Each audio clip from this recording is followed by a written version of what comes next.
नमस्कार साथियों, मैं राहुल उपाध्याय आपका अपने यूट्यूब चैनल पर स्वागत करता हूं। तो दोस्तों, आज की हम क्लास में देखेंगे जंतुओं से में वायरस से होने वाले रोग। जंतुओं में कौन कौन से वायरस होते हैं और उनसे कौन से रोग होते हैं। तो दोस्तों देखते हैं, पहला पहला रोग है फुट एंड माउथ डिसीज, यानी कि ये जंतुओं में होता है ये वाला रोग, है ना। मुंह में छाले टाइप में हो जाते हैं। एक है यहाँ पे ब्लू टंग, यानी कि जो उनकी जीभ होती है उस पर नीले नीले धब्बे हो जाते हैं। स्मॉल पॉक्स, जैसे मतलब पॉक्स की बीमारी होती है, इसी तरीके से जंतुओं में भी होती है। रेबीज़, रेबीज़ रोग ये कुत्ते, बिल्ली, बंदर इनमें होता है। ठीक है, तो ये वायरस से होने वाले रोग है। और ये रेबीज़ रोग आपको पता है कि कुत्ते के काटने पर, बंदर के काटने पर या बिल्ली के काटने पर हमें रेबीज़ रोग हो जाता है। नेक्स्ट इसकी बात करते हैं आगे। बात करेंगे अब जीवाणु की। बैक्टीरिया किसे कहते हैं? ठीक है, बैक्टीरिया किसे कहते हैं? तो बैक्टीरिया यानी कि जीवाणु, जीवाणुओं का अध्ययन क्या कहलाता है? बैक्टीरियोलॉजी कहलाता है। देखो, जो बैक्टीरिया होते हैं ये कुछ लाभदायक होते हैं हमारे बॉडी के लिए और कुछ होते हैं जो हानिकारक होते हैं। तो जो हानिकारक, अब इसमें कि बैक्टीरिया क्या होता है, हाथ मिलाने से, गले मिलने से ये लाखों की संख्या में हमारे शरीर में ट्रांसफ़र होते हैं दोस्तों। तो ध्यान रखेंगे बैक्टीरिया। और बैक्टीरिया को आज हम थोड़ा सा जानेंगे इसके बारे में। बैक्टीरिया किसे कहते हैं? बैक्टीरिया को हिंदी में जीवाणु कहते हैं। जीवाणु का अध्ययन बैक्टीरियोलॉजी कहलाता है। क्या कहलाता है? बैक्टीरियोलॉजी। से याद करना बहुत ही ईजी है, क्योंकि इसके नाम से ही बस पीछे क्या लगा हुआ है, इसमें लॉजी लगा हुआ है। और कहीं भी लॉजी लगा मिले आपको तो ये समझो आप उसका क्या संबंध है। उसका संबंध है अध्ययन से। तो सबसे पहले मृत कोशिका। देखो, ये कुछ ऐसे हैं जो विविध तथ्य हैं इसमें आज की क्लास में, जो डायरेक्ट सवाल पूछे जाते हैं। तो सबसे पहले मृत कोशिका किसने खोजी, या कोशिका की खोज किसने की आपसे पूछेगा तो इसका राइट आंसर क्या हो जाएगा? रॉबर्ट हुक हो जाएगा। ठीक है, सबसे पहले जीवित कोशिका की खोज, तो जीवित कोशिका खोजी है ल्यूवन हुक ने। बैक्टीरिया एक कोशिकीय और बहुकोशिकीय दोनों होती है। ठीक है, जो जीवाणु होते हैं वो एक कोशिकीय मतलब एक कोशिका से भी मिलकर बने और बहुत सारी कोशिकाओं से भी मिलकर बने होते हैं। जीवाणु में कोशिका अंग पाए जाते हैं लेकिन केंद्रक नहीं पाया जाता। इस चीज़ को आपको ध्यान रखना है। जो जीवाणु है उसमें कोशिका अंग पाए जाते हैं लेकिन कोशिका केंद्रक नहीं पाया जाता। नेक्स्ट और बात कर लेते हैं। बैक्टीरिया में केवल डीएनए होता है, आरएनए नहीं होता। इस चीज़ को ध्यान रखेंगे, केवल और केवल क्या होगा? डीएनए पाया जाता है। ठीक है, इसके बाद में आगे बात कर लेते हैं हम। बैक्टीरिया के चारों तरफ की जो कोशिका भित्ति है, बैक्टीरिया के चारों तरफ की जो कोशिका भित्ति है वो किसकी बनी होती है? काइटिन की बनी होती है। ये मैंने आपको पहले ही बताया था। कोशिका भित्ति किसे कहते हैं? इंग्लिश में इसको बोलते हैं दोस्तों सेल बॉल कहते हैं इसको। क्या कहते हैं इसको हम? Cell wall. तो कोशिका भित्ति किसकी बनी हुई होती है? सेल बॉल की बनी होती है। इस चीज़ को आपको ध्यान रखना है। बीसीजी का टीका तुमने खूब देखा होगा, ये ब्लॉक वगैरह में लगता है। जो ब्लॉक होते हैं गवर्नमेंट ब्लॉक, इसमें ये बीसीजी का टीका लगाया जाता है। टीका किससे बचने के लिए लगाया जाता है दोस्तों? टीबी से बचने के लिए। और टीबी में क्या प्रभावित होते हैं आपको पता है? लंग्स प्रभावित होते हैं। टीबी से कौन सा क्या प्रभावित होता है? लंग्स प्रभावित होता है, यानी कि हमारे जो फेफड़े हैं वो प्रभावित होते हैं टीबी के रोग से। पहले ये इतनी इतनी घातक बीमारी थी कि इसका कोई इलाज था, इलाज ही नहीं था। ये नाइलाज बीमारी थी। इससे बहुत लोगों की मौत हो गई थी। ठीक है, तो अब तो खैर गवर्नमेंट ने ये कर दिया है कि भाई इसे भारत मुक्त बनाना है पोलियो को लेकर और टीबी को लेकर। ठीक है, बहुत ज़्यादा जागरूक है हमारी सरकार इसमें। तो ये बीसीजी के टीका जो लगता है दोस्तों, ये टीबी से बचाने के लिए लगाया जाता है। बीसीजी की फुल फॉर्म पूछ लेते हैं। तो बीसीजी की फुल फॉर्म होती है बेसल्स कैलमेट ग्रेनवी, है ना। बेसल्स कैलमेट ग्रेनवी होती है। चलिए आगे बात कर लेते हैं। बीमारी की दवाओं की खोज। ठीक है, ये खोज भी लगातार आती है पेपर में। ठीक है, तो बीमारी की दवाओं की खोज, यानी कि जो बीमारी होती हैं, है ना, अलग अलग टाइप की बीमारी होती हैं, उनकी जो खोज करी है। तो वो दो चार नाम मैं आपके सामने लेकर आया हूँ जो पेपर में पूछे जाते हैं। जैसे टीकाकरण की खोज है ना, वैक्सीनेशन इसको बोलते हैं। जैसे भाई टीका हर चीज़ का लगाया जाता है, बीसीजी का अलग टीका लगता है। ठीक है, और यहाँ तक कि आपने देखा होगा कोरोना की वैक्सीन लगती थी, तो ये वैक्सीनेशन ही है। इसकी खोज किसने की भाई? वैक्सीनेशन की खोज किसने करी है? एडवर्ड जेनर ने। ठीक है, ये बहुत अच्छी चीज़ है कि भाई देखो कोरोना में जो वैक्सीन लगी है ना, पहली वैक्सीन फिर दूसरी वैक्सीन। तो ये क्या है कि भाई आने वाले समय में अगर इस तरीके का वायरस हमारी बॉडी में प्रवेश करता है तो वो उसे रोक सके, इसीलिए टीकाकरण होता है। ठीक है, तो टीका इसलिए लगाया जाता है कि भाई भविष्य में देखो इंसान बीमार नहीं है लेकिन वो फिर भी वैक्सीन लगा रहा है। उसे कोरोना नहीं है फिर भी वैक्सीन लगवा रहा है।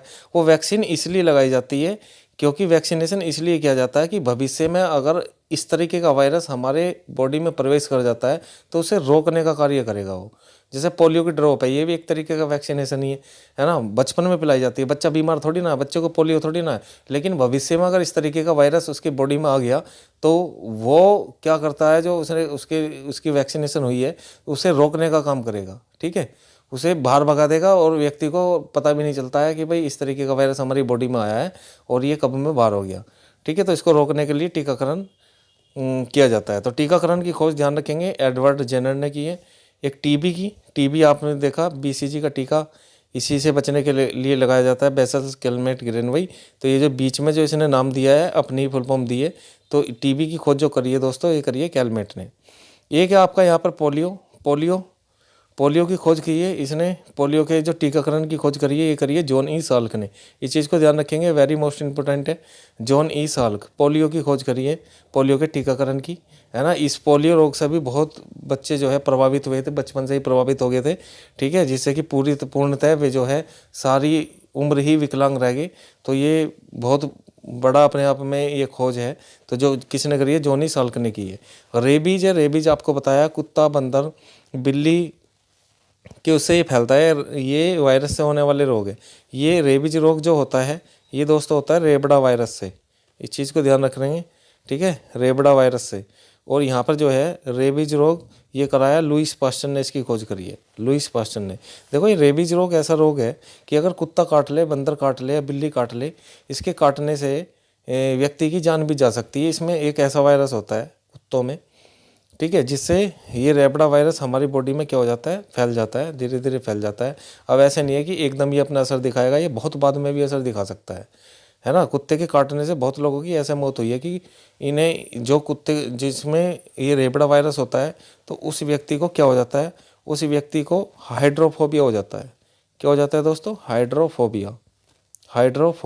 फोबिया का मतलब है डर, और हाइड्रो से मतलब है यहाँ पे पानी, यानी कि पानी से डर, उसे पानी से डर लगने लग जाता है।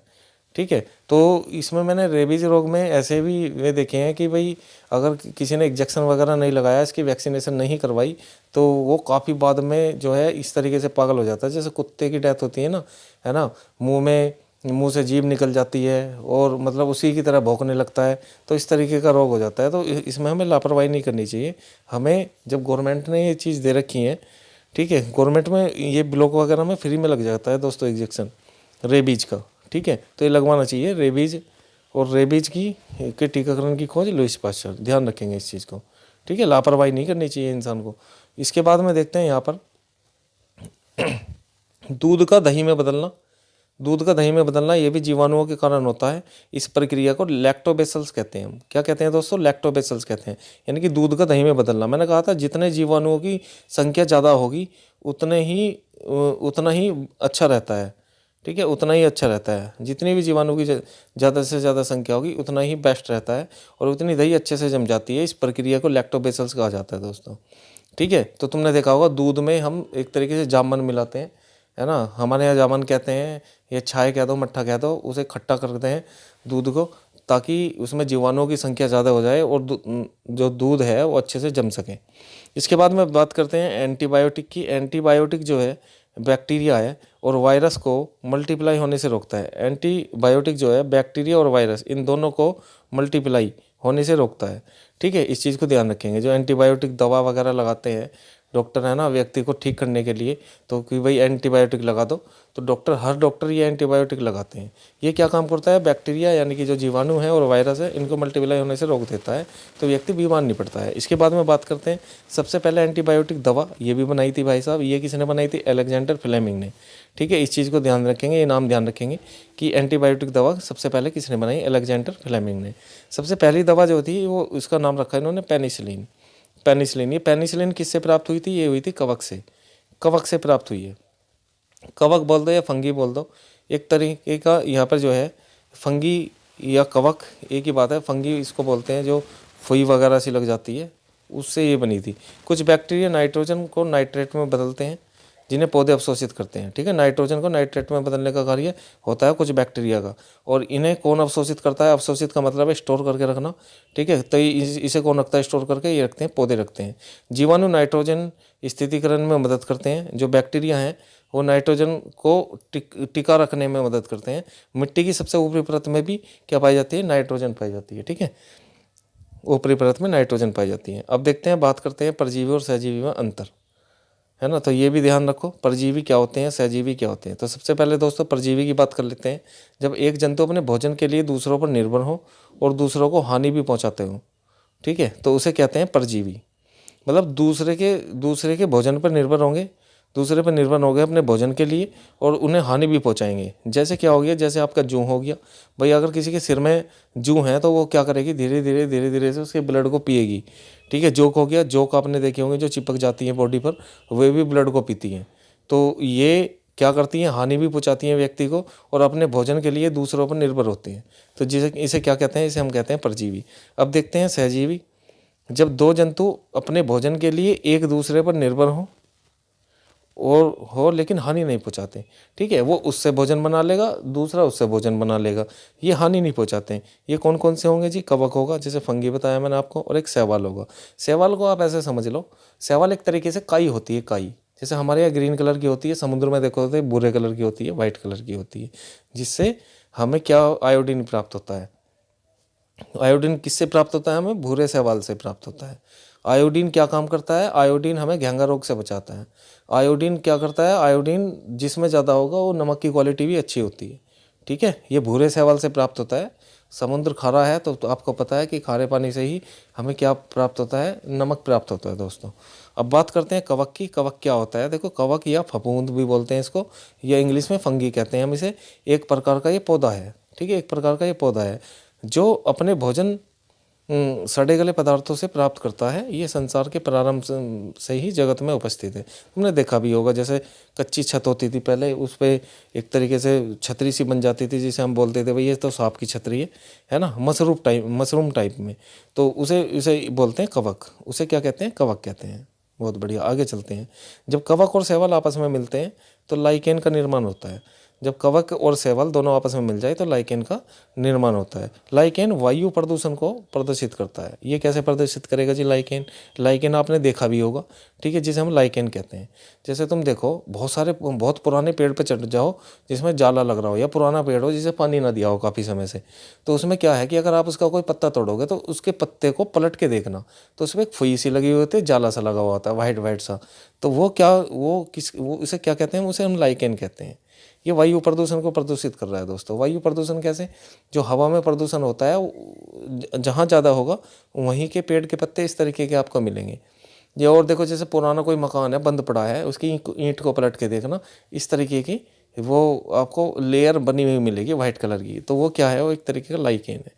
ग्रीन बेल्ट की बात कर लेते हैं। ग्रीन बेल्ट और ग्रीन मफलर, ये दो शब्द भी बहुत पूछे जाते हैं कि भाई ग्रीन बेल्ट का संबंध किससे है या ग्रीन मफलर का संबंध किससे है।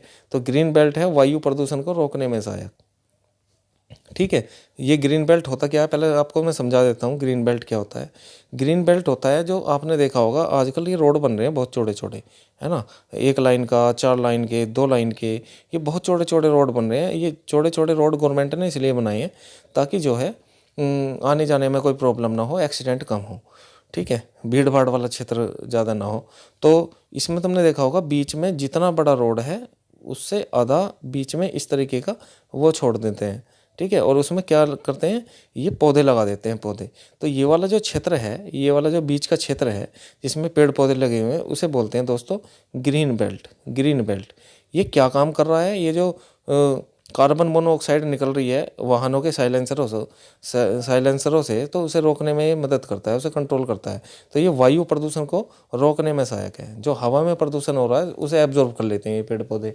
ठीक है, तो ये बहुत अच्छी चीज़ है कि भाई जो रोड के बीचों बीच जो है ये चीज़ें लगा रखी हैं, काफ़ी स्पेस छोड़ रखा है ना। पहले के नहीं तो देखो, इतना स्पेस छोड़ने की क्या ज़रूरत है? ऐसे तो दीवार ही खड़ी ना कर देगी छोटी छोटी गवर्नमेंट। तो दीवार ना खड़ी करके उन्होंने क्या काम करा है? इसे बीच में पेड़ पौधे लगाए हैं ताकि जो है वायु प्रदूषण रोकने में सहायक हो। एक होता है दोस्तों ग्रीन मफलर। ग्रीन मफलर का संबंध किससे? ये है ध्वनि प्रदूषण को रोकने में सहायक। क्या होता था पहले जो है बाइकों में साउंड होती थी बहुत ज़्यादा, तो इन्होंने साइलेंसरों में क्या लगा दिया है, साइलेंसरों में एक मफलर टाइप में आता है कपड़ा लिपटा हुआ। जैसे ही हम साइलेंसर को पूरी तरह से खोलेंगे तो अंदर एक चिमनी सी होती है, उस पर एक कपड़ा लगा हुआ होता है जो क्या करता है, आवाज़ को साइलेंट करता है। भाई पहले देखो तुम, पहले बुलेट कैसी आती थी, पहले बुलेट आती थी बहुत ज़्यादा आवाज़ करती थी, साइड वाला कोई चल रहा है तो कान में उंगली दे देता था कि भाई साहब साउंड बहुत ज़्यादा है ना। स्कूटर में देख लो, बिना बिना साइलेंसर के कुछ भी चीज़ चला के देखो, कोई भी वाहन, तो बहुत ज़्यादा आवाज़ करेगा।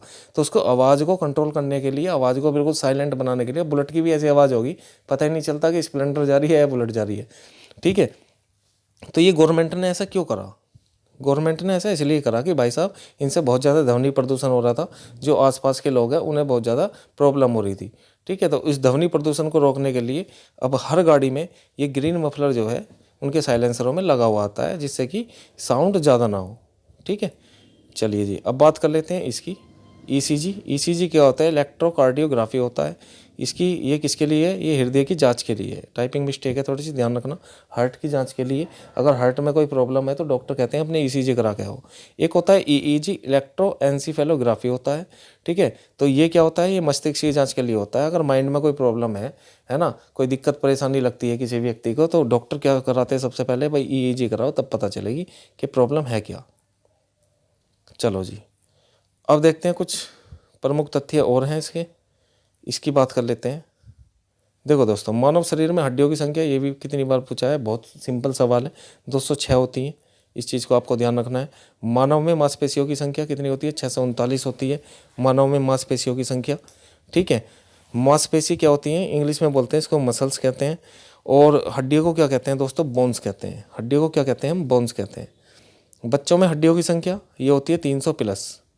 300 प्लस, ये ऐसे कैसे जी, बच्चों में कम, बच्चों में ज़्यादा क्यों। बच्चों में देखो, जब बच्चा पैदा होता है तो उसकी जो है ना, ये जो बड़ी बड़ी हड्डियाँ हैं छोटे छोटे पार्ट्स में होती हैं। तो 206 ना होकर वे लगभग 300 प्लस होती है। जैसे जैसे बच्चा धीरे धीरे बड़ा हो जाता है तो ये आपस में जुड़ जाती हैं हड्डियाँ। तो फिर उनकी संख्या कितनी हो जाती है, जैसे वयस्क हो जाता है, ठीक है, किशोरावस्था में पहुँच जाता है, तो 206 हड्डियाँ उसकी हो जाती हैं। बच्चों में मांसपेशियों की संख्या, मतलब मसल्स की संख्या कितनी होती है, 700 प्लस होती है। वही बात है ना। जैसे बच्चा बड़ा होता है तो ये फिर कितनी हो जाती है, 639। छोटी छोटी मसल्स होती हैं तो उसको काउंट करके बतानी है 700 प्लस, ध्यान रखेंगे। टाइप ऑफ बोन्स यहाँ पे देखिए किस किस तरीके की होती है। लॉन्ग बोन्स होती है, शॉर्ट बोन्स होती है, फ्लैट बोन्स होती है, सेस्मोइड बोन्स होती है, रेगुलर बोन्स होती हैं। तो इनको टोटल को मिला के कितनी होती है, 206। इसका एक अलग ही टॉपिक है बायोलॉजी का, वो मैं डिस्कस करूँगा। ठीक है, वो मैं डिस्कस करूँगा जब इसके बोन्स का आपका ये चैप्टर चलेगा। ठीक है, अलग ही सेपरेट चैप्टर है, टेंशन ना लो आप। अब इससे संबंधित जितने भी क्वेश्चन हैं अब हम लेकर आए हैं। ठीक है, तो देखो, जीवाणु का अध्ययन क्या कहलाता है, जीवाणु का अध्ययन कहलाता है, क्या वायरोलॉजी कहलाता है, नहीं, ये तो वायरस का अध्ययन है। क्या कहलाता है, बैक्टीरियोलॉजी, बैक्टीरियोलॉजी कहलाता है। एंटोनोमोलॉजी, हिस्टोलॉजी है ना, ये भी किसी न किसी का अध्ययन है, जैसे हिस्टोलॉजी ऊतक का अध्ययन है, टिश्यू का। इसके बाद में हम बात कर लेते हैं, ब्लड कहाँ बनता है, ब्लड कहाँ बनता है, क्या अस्थि मज्जा में बनता है, हड्डियों में बनता है, मांसपेशियों में बनता है, इनमें से कोई नहीं। तो इसका राइट आंसर क्या हो जाएगा दोस्तों, अस्थि मज्जा। इसका क्या हो जाएगा, अस्थि मज्जा इसका राइट आंसर हो जाएगा। ये अस्थि मज्जा क्या है जी, अस्थि मज्जा इसको बोलते हैं दोस्तों इंग्लिश में बोन मैरो कहते हैं, बोन मैरो कहते हैं। ठीक है, अस्थि मज्जा को क्या कहते हैं, बोन मैरो कहते हैं। अस्थि मज्जा क्या होता है, जैसे 206 हड्डियाँ हैं, 206 में से 150 से 160 हड्डियाँ ऐसी हैं हमारे बॉडी में जो बड़ी हड्डियाँ हैं। तो बड़ी हड्डियों के बीच का जो खोखला पार्ट होता है उसमें ब्लड बनता है, तो उसे बोलते हैं अस्थि मज्जा। और बताओ मुझे कमेंट करके कि एक स्वस्थ मनुष्य में जो ब्लड होता है वो कितना होता है। ठीक है, क्वेश्चन नंबर 3 की बात कर लेते हैं। कोशिका की खोज किसने की है, ये तो स्टार्टिंग में ही हमने डिस्कस कर लिया था। कोशिका की खोज करी है दोस्तों रॉबर्ट हुक ने। अब यहाँ पर ये रॉबर्ट ब्राउन भी है, इन्होंने करी है कोशिका के केंद्रक की खोज, कोशिका के केंद्रक की खोज, ये भी ध्यान रखेंगे। रॉबर्ट ब्राउन देखो इसमें भी लग रहा है और इसमें भी केंद्रक में लग रहा है। ल्यूवन हुक ने करी है कि किसकी खोज, जीवित कोशिका की खोज की है इसने। किसकी करी है, जीवित कोशिका खोजी है इन्होंने, जीवित कोशिका, जीवित कोशिका इन्होंने खोजी है। अरस्तु, ये तो फादर ऑफ बायोलॉजी हैं, बायोलॉजी के पिता कहते हैं इनको। चलो जी, नेक्स्ट बात कर लेते हैं, जीवाणु में क्या पाया जाता है। जीवाणु में क्या, डीएनए आरएनए, डीएनए आरएनए। तो इसका राइट आंसर हो जाएगा ऑप्शन ए। ठीक है, क्वेश्चन नंबर 5 की पोलियो की खोज किसने करी है, इसका भी हमने डिस्कस कर लिया। पोलियो की खोज जॉन साल्क ने करी है। इसने किसकी करी है, रेबीज की, अलेक्जेंडर ने, ये आपको पता ही है, अलेक्जेंडर फ्लेमिंग एंटीबायोटिक बनाई है। रॉबर्ट हुक ने कोशिका की खोज की है। ठीक है जी। क्वेश्चन नंबर 6 देखिए, ग्रीन मफलर का संबंध किससे? अभी डिस्कस किया था ग्रीन मफलर। ग्रीन मफलर का संबंध है क्या वायु प्रदूषण से? ये नहीं, ये तो ग्रीन बेल्ट है। इसका क्या आंसर है? इसका है ग्रीन बेल्ट, ग्रीन बेल्ट। लेकिन ये पूछ रहा है ग्रीन मफलर का संबंध किससे है? ग्रीन मफलर का, तो ये हो जाएगा दोस्तों ध्वनि प्रदूषण से। ठीक है। क्वेश्चन नंबर 7 देखते हैं, लाइकेन बनता है किस किस से बनता है लाइकेन? कवक, शैवाल, दोनों से, इनमें से कोई नहीं। हाँ जी, कवक प्लस शैवाल। कवक और शैवाल को आपस में मिला लेंगे तो किसका निर्माण हो जाएगा? लाइकेन का निर्माण हो जाएगा दोस्तों। ठीक है, लाइकेन बनेगा। क्वेश्चन नंबर 8 देख लेते हैं, सबसे पहली दवा किससे बनाई गई थी? तो ये किससे बनाई गई थी? हाँ, सबसे पहली दवा, ये क्वेश्चन है कि कौन सी बनाई थी? तो कौन सी बनाई थी? पेनिसिलिन, जो कवक से प्राप्त हुई थी, है ना। ये किससे बनाई थी? तो इसका राइट आंसर ये भी हो जाएगा भाई, कवक से प्राप्त हुई थी। तो ये इसका वैसे राइट आंसर यही है। क्वेश्चन ये पूछना चाह रहे हैं कि कौन सी थी ये दवा पहली, तो क्या थी? पेनिसिलिन। इसके बाद में बात कर लेते हैं क्वेश्चन नंबर 9, बच्चों में हड्डियों की संख्या कितनी है? बच्चों में हड्डियों की संख्या, तो दोस्तों बच्चों में हड्डियों की संख्या अभी बताइए मैंने, 300 प्लस होती है। 300 प्लस हड्डियों की संख्या होती है। एक स्वस्थ मनुष्य में कितनी होती है? 206 होती है। अब बात करते हैं, कुत्ते बिल्ली के काटने से कौन सा रोग होता है? तो कुत्ते और बिल्ली के काटने से क्या रेबड़ा वायरस? हाँ जी, ये तो रेबड़ा वायरस फैल जाता है कुत्ते के बिल्ली के काटने से, रेबीज रोग होता है। रोग पूछा है, अगर वायरस पूछता तो ऑप्शन ए राइट हो जाता, या फिर रोग पूछा है तो रेबीज रोग है। एक डेंगू, ये तो मच्छर के काटने से होता है। कौन से मच्छर के काटने से होता है? ये होता है एंडीज मच्छर के काटने से, एंडीज मच्छर। ठीक है। एड्स है, ये HIV वायरस से फैलता है, HIV वायरस से फैलता है। तो इसका राइट आंसर क्या हो जाएगा? Option B is right answer. ठीक है दोस्तों, तो ये 10 क्वेश्चन थे, 10 क्वेश्चन हमने डिस्कस कर लिए। ठीक है, बायोलॉजी में इसी तरीके के फैक्ट्स पूछे जाते हैं एग्जाम में आपके। ठीक है, 1 डे एग्जाम होता है और ऑप्शनल आते हैं सारे क्वेश्चन। तो यहाँ पर जो है आज की ये जो विविध तथ्य हैं, जो लगातार इम्पोर्टेंट जो बनते हैं, जो क्वेश्चन पूछे जाते हैं जिनसे डायरेक्ट वन लाइनर, तो वो भी हमने आज भी यहाँ पे डिस्कस कर लिए। कल को एक नया आपका चैप्टर स्टार्ट होगा, जो बड़ा चैप्टर होगा। ठीक है, तो बहुत ही मज़ा आने वाला आपको, मतलब अगली क्लास में। ठीक है, तो बहुत बढ़िया लगेगा क्योंकि इसमें हम ब्लड वगैरह के बारे में पढ़ेंगे। तो उम्मीद है ये वीडियो आपको अच्छी लगी होगी। अगर अच्छी लगी है तो प्लीज़ लाइक करें, और जो हमारे चैनल पर नए आए हैं वो सब्सक्राइब कर लें। इस तरीके की वीडियो आपको मिलती रहेगी। मैं पूरी बायोलॉजी कंटेंट के साथ में और प्लस टेस्ट ये कराएंगे, पूरी कंप्लीट वीडियो आपको मिलेगी। ठीक है, तो मिलते हैं नेक्स्ट वीडियो में। जब तक के लिए धन्यवाद, जय हिंद।